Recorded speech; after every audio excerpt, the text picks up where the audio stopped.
The Mello TV Evening News at 8 is brought to you by the Ministry of Health and Wellness.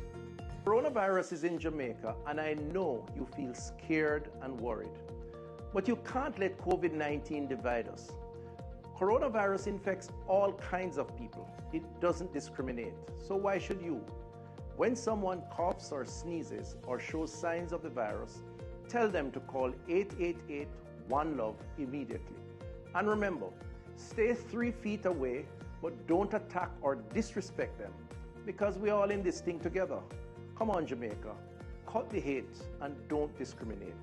Let us stand together and fight COVID-19 as one family, one nation.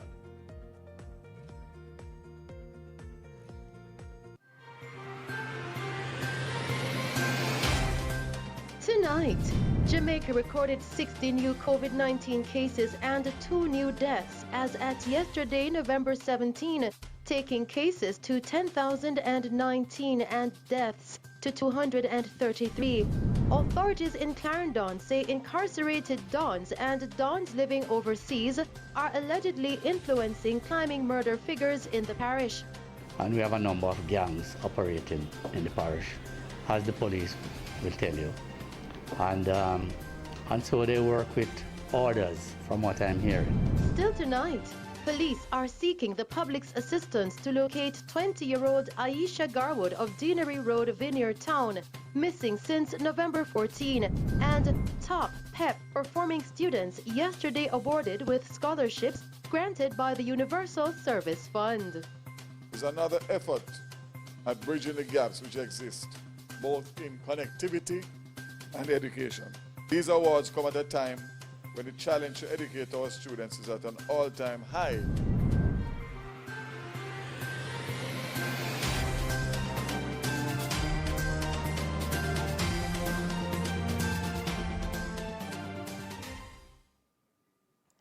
Good evening. Jamaica recorded 60 new COVID-19 cases and 2 new deaths as at yesterday, November 17, which now takes the total of confirmed cases to 10,019. The 2 new deaths are an 88-year-old female from Kingston and St. Andrew and a 90-year-old male from Westmoreland. Now the country's death toll since the outbreak now stands at 233, and another death previously under investigation has now been classified as coincidental. 4,278 of the total confirmed cases are active. The new cases are comprised of 25 males and 35 females, ranging in age from 3 to 89 years. Now, of the newly recorded cases, 18 are from Westmoreland, 16 are from Kingston and St. Andrew, 10 are from St. Catherine, 9 are from St. Anne, 3 are from St. James, and Clarendon, Manchester, St. Mary, and Trelawney have recorded 1 case each. The ministry says 10 of the new cases are contacts of confirmed cases, and the other 50 cases are under investigation. Meanwhile, the ministry also reported that 31 patients have recovered from the virus, taking the total of recovered persons to 5,369. In other news tonight, Police Divisional Commander of West Kingston stated regarding yesterday's find that that type of weapon is very dangerous. More on this story with Killeen May. Following the seizure of a RPK rifle along with several rounds of ammunition in Drackett's Place in Tivoli Gardens yesterday, the Divisional Commander for West Kingston, Superintendent Leighton Gray, says this type of artillery that exists within the division is a very dangerous one. Yesterday morning, we were on an operation in the Drackett's Place of Tivoli Gardens, and during the operation, we recovered this AK-47 rifle along with a magazine containing 14 7.62 cartridges. So I must say that this is a part of the artillery that exists within Western Kingston, and I must say that also that this AK-47 rifle is a serious and dangerous weapon. Nobody was arrested. We would have gone on crime scenes, and we would have seen where AK-47 was used, as also M16 rifles and handguns. So we are well aware that other of similar nature exist within the division. Superintendent Gray outlined that murders and shootings have risen in the division. Meanwhile, other major crimes have decreased.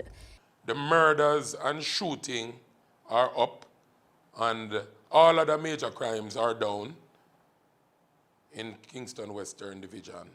Is just we continue to grapple with a gang situation that exists within Kingston Western, and where gang exists, you know that there continue to be infighting among gangsters. So that is one of the things we are trying to get a hold of. I must say that, you know, unlike what people think, most of the persons in the Kingston Western Division show respect for us, members of the security forces, but you know that you will continue to find the few that decided that, you know, this is the situation, this is the gangster lifestyle that they want to live, and we have to just treat it progressively as we go along. But most of the persons, they are law-abiding persons, I must say. They may be in and out of situation with the law from time to time, but they do comply. In Tivoli Gardens, it was about 2 weeks ago, members of the security forces were actually patrolling that space following the funeral service of somebody from that community who was killed. I must say, you know, he is associated with the Tivoli young generation that exists. Andre Miller. So he is the person that was being buried, and during that period, whilst we were keeping a presence within that community to avoid gun salute and all of that, and maybe possible confrontation with other criminal gangs, they actually fired on members of the military. He further added that the efforts in recovering illegal firearms and reducing extortions in the marketplace can be credited to the hard-working and tactical team of officers working hard to rid the streets of illegal weapons and criminal elements. The division continued to do well in terms of firearm recoveries. Since the start of this year, we would have recovered over more than 50% of what we recovered last year. So, as also ammunitions. So that is an indication as to the level of operation that we are conducting within the space, and we will continue. DSP Roberts, as my operation officer on the ground, who actually manages and treats with these situations on a daily basis, he would have implemented the various tactics in terms of managing what is happening in the street and on the road.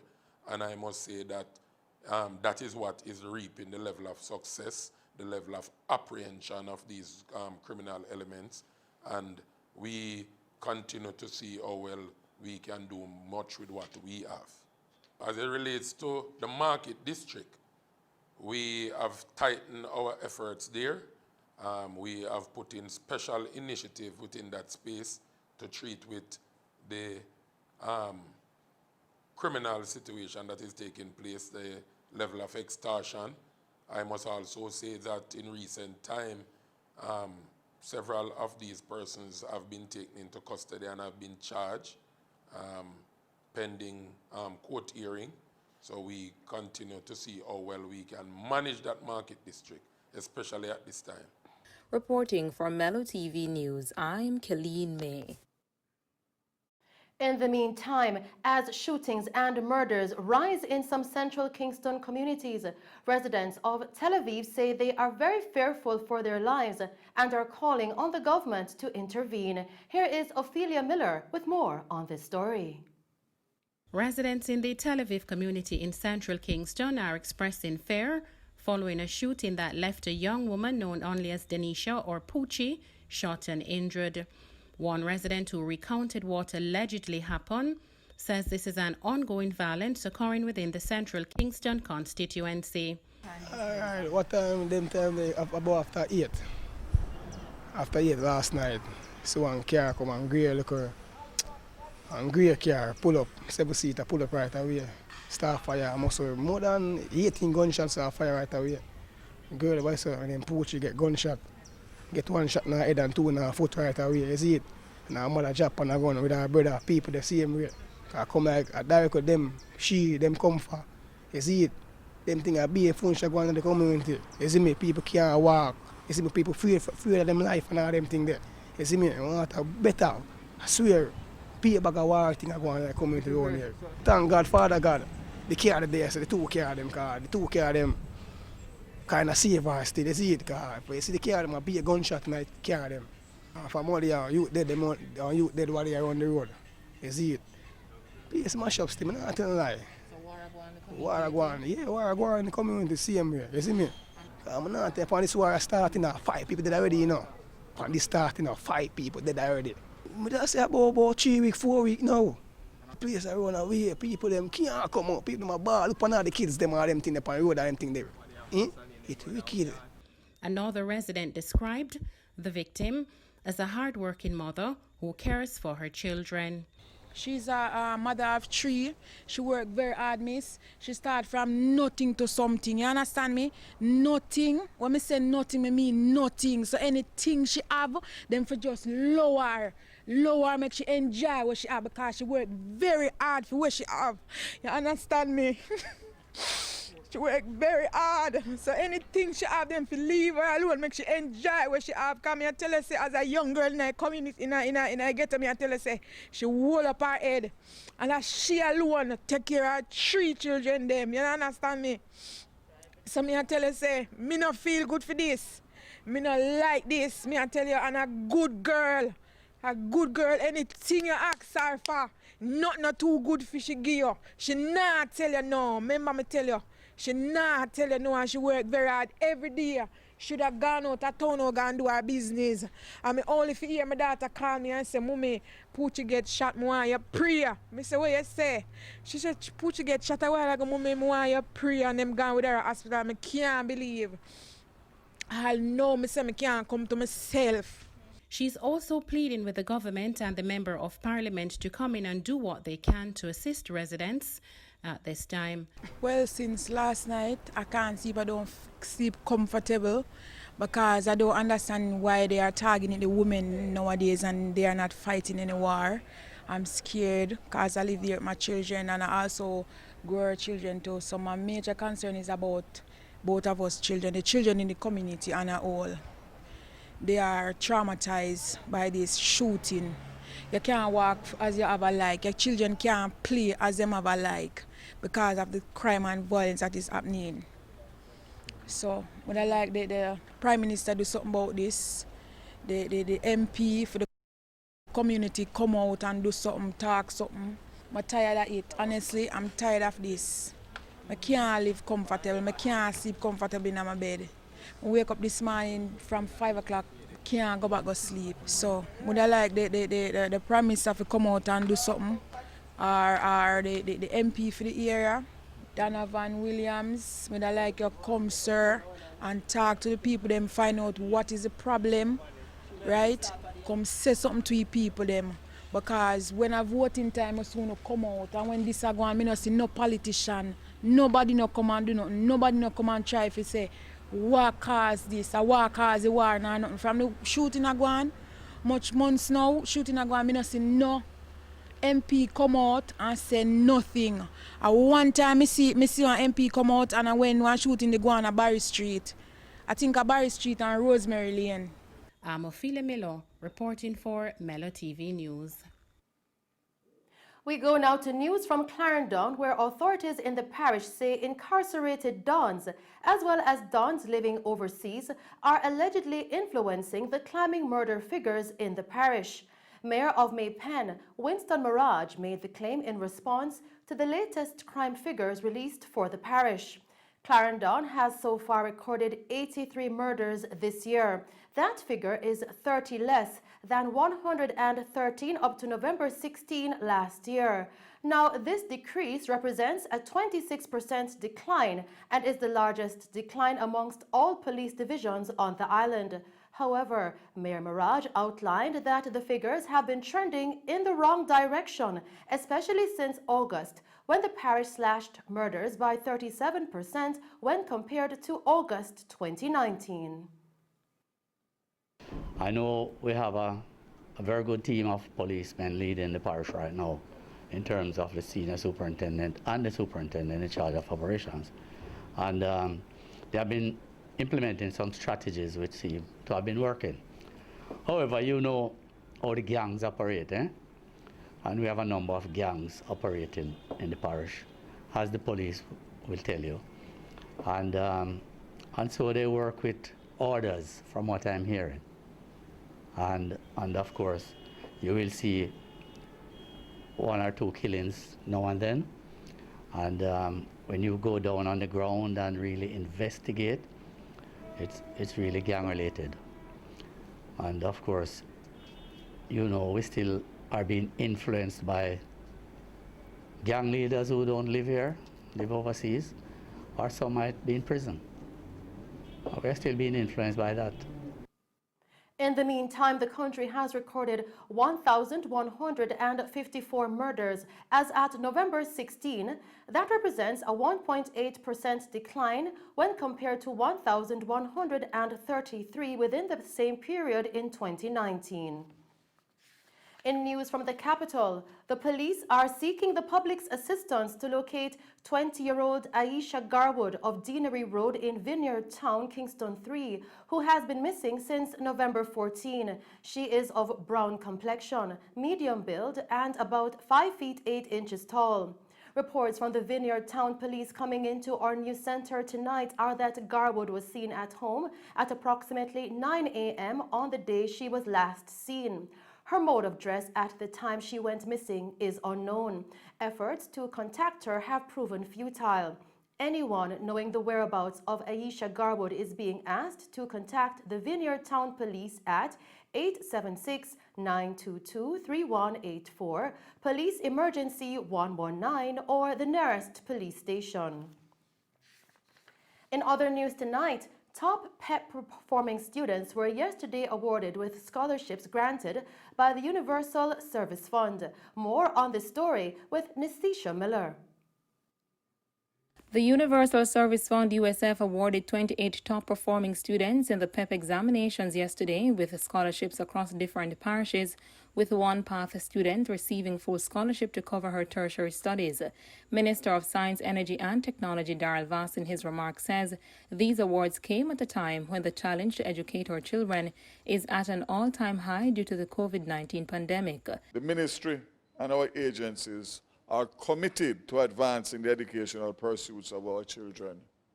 Through this initiative, the USF will provide 28 scholarships valued at $40,000 each, which will be given to the top performing boy and girl in the PEP examination from each parish. One PASS scholarship will also be provided to cover the full cost of the recipient's tertiary studies. The provision of these PEP grants and PASS scholarships is another effort at bridging the gaps which exist both in connectivity and education. These awards come at a time when the challenge to educate our students is at an all-time high due to the COVID-19 pandemic. Due to the pandemic, many parents and guardians have lost their livelihoods and sources of income, which place students at a significant disadvantage in their educational endeavors. As Technology Minister, I am pleased that the USF has been instrumental in providing the funding and resources to equip our schools, communities, students and teachers with well-needed internet facilities and technological devices so that our people can access the information superhighway. I'm also pleased that students who are a part of the PATH program are also being awarded today, because in many cases they are among some of our most vulnerable students. Minister Vaz also outlined how much devices the government has issued to both the students and teachers to aid in the online learning program. In recent months, the government has spent over $1.5 billion, 1.5 billion with a B, for the provision of tablets to teachers and students all across the island. 25,000 teachers have received tablets under the Tablets for Teachers program. Over 34,000 students have been distributed. Tablets have been distributed to over 700 schools island-wide and under the Tablet in Schools program. Additionally, through the USF, $700 million has been earmarked annually for the purchase of devices under the Tablets in School program executed by eLearning Jamaica. We want to transform this nation to a digital society, and we can only do that if we have an educated populace, one that is equipped with the knowledge and the resources to make this a reality. It is for this reason we are working assiduously to roll out full broadband access across the island so that we can reach every last mile and every citizen. It is going to take some time, but we are committed to making this a reality for the advancement of our people and our country. Chief Executive Officer, CEO of the Universal Service Fund, Daniel Dawes, who expressed great pleasure in offering this type of support, says these scholarships are an investment into the country's future. The Universal Service Fund is very pleased to offer this support to our students who have shown their intellectual greatness and who will undoubtedly continue to make their parents, their schools, and their respective communities proud. These scholarships are not merely an expenditure, but rather an investment in our country's future. We consider ourselves one of the main architects of a new Jamaica, in which our citizens are creators rather than mere consumer of technology. The recipient of the Pathful Scholarship, Chantel Williams, and her aunt explained how this will enable both the student and eventually the family to have a brighter and better future. It was kind of overbearing. Sometimes I thought it wasn't really worth it, but at the end of the day, I remember that my family is depending on me and they're struggling, so I continued to try to do my best to make them proud of me. I am very proud. It's kind of surreal. I'm not really believing that this is happening right now, though. Chantel Williams, she deserves it because to me, she tries. She's such a humble little girl, you know. She focuses on her schoolwork, even though we don't have it like that. But at the end of the day, she wants an education. So she always tries her best to do what she can. She was trying with the Student Loan Bureau, but up until this day, she haven't heard anything from them as yet. So I said to her, try this avenue, write the essay, and see, you never can tell. And she did. And now she is successful in this area. Well, I am the aunt that takes her anywhere she wants to go. She can call me and say to me, Nardia, I want to try this, I want to do this. And I always encourage her to do her best and to do what she can. Her mother is poor, you know. She don't have it like that. And she's the one that I know will help the mommy. And she has a brother as well that attends Glenmuir. So, you know, their children on the right path. So I am just happy for her and I am grateful. Reporting for Mello TV News, I'm Kaleem May. Tonight, Member of Parliament for Southeastern St. Andrew, opposition Spokesman on Science, Technology and Information, Julian Robinson, says the decision by the government not to remove the General Consumption Tax, GCT, off the sale of tablets will make it more difficult for parents who are struggling to get the devices for their children to participate in online classes. I think the government is depending on what I'd call classic economic theory, which would indicate that persons who are better off would disproportionately benefit from a benefit like that. The challenge with it is that those people who are better off have already acquired devices for their children. They already have tablets or laptop computers. They're not going to acquire new ones simply because the GCT has been reduced. The persons who are going to acquire it are those who are less fortunate and who have less disposable income. What has happened right now, we have 600,000 students in our school system. The government has provided 40,000 tablets for students on path. For another 36,000 students, there's a voucher of $20,000. So you have another 400,000 to 500,000 students, many of whom are not accessing education right now because they either can't afford a device or they can't afford internet access. So while I understand the economic theory, the reality that we face in Jamaica is that the decision not to remove the GCT is going to make it more difficult for those parents who are struggling to get devices for their kids. And what the government is doing through PATH and through the other 36,000 is simply not sufficient to meet the demand that is out there. Mr. Robinson further stated that the decision is very unfortunate in that it will set students back in their education by as much as a year. What I suggested from the beginning was that it be time capped at a 6-month period. When I spoke in June, I said do it for 6 months to allow people to acquire the devices. It wouldn't be indefinite. I do accept the principle that those better off would benefit. But as I said, those better off already have the devices. It is the working single mother with 3 kids who has to share a cell phone for her 3 kids who are at school. Those are the people who need the reduction in the GCT so that they can buy tablets for their kids. And I think it's unfortunate that the government has made the decision not to provide this relief, because we are going to deny a generation of students an opportunity to access education. I am inundated with requests from parents who want tablets for their students, for their kids. Inundated. What the government is provided is simply not going to be enough to meet that demand, because they will miss maybe a year of school because they have no access. And in many cases, they can't make it up. And so you're going to lose a generation of students simply because they can't afford the devices.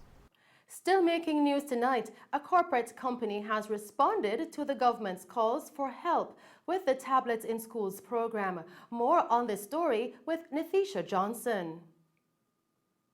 Students in the Cassia Park community of Kingston were yesterday gifted with tablets to assist with online school from the San Myrna Foundation. Director of the foundation, Robert White, in speaking with our news team, says that these tablets will assist students to continue their education online. Well, today we just show kindness by issuing out some tablets to these students so that they could help with furthering their education. You know, education is a must, and we believe in educating our youths so that we can have a better future for them and a better tomorrow also.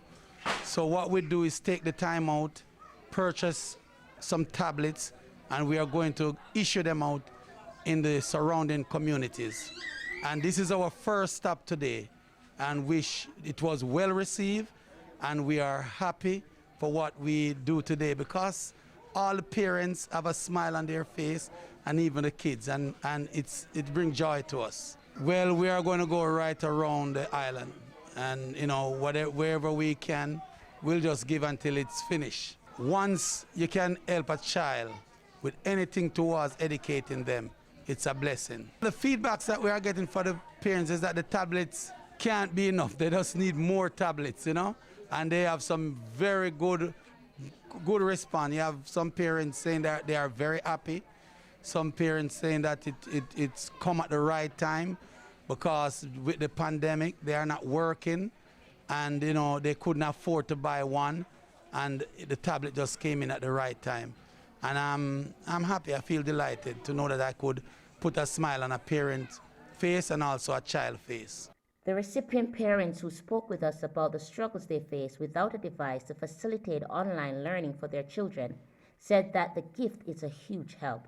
Madam Tanis Baxter, never have a tablet, asked Mr. White to send some tablet, and I get one. Never used to get work from the teacher, only on the phone when she called her and she sent it, couldn't get it.